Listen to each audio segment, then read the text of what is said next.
step décalage, crochet, low kick.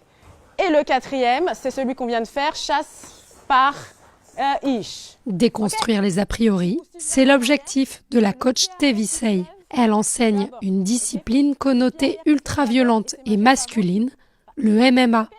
En 2019, elle ouvre une section féminine à Nantes. On compte alors 10 adhérentes. Elles sont aujourd'hui une centaine, des femmes de tout profil, de 11 à 54 ans. C'est très polyvalent et toutes les femmes peuvent se retrouver dedans. C'est vraiment bon pour la santé mentale, la santé physique.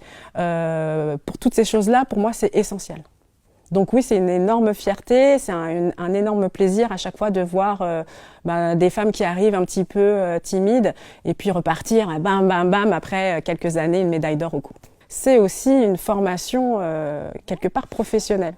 Voilà, c'est un vrai savoir utile pour devenir prof de boxe ou pour être boxeuse ou même après quand on est entrepreneur, employé cadre, peu importe, ça donne beaucoup de force.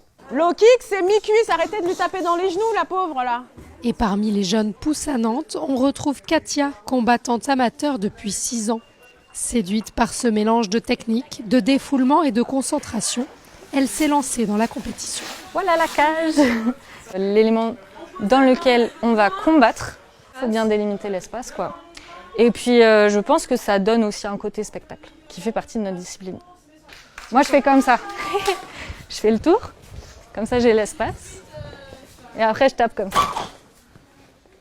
On a tendance à se sentir fragile, faible. C'est un peu ce qu'on nous fait comprendre.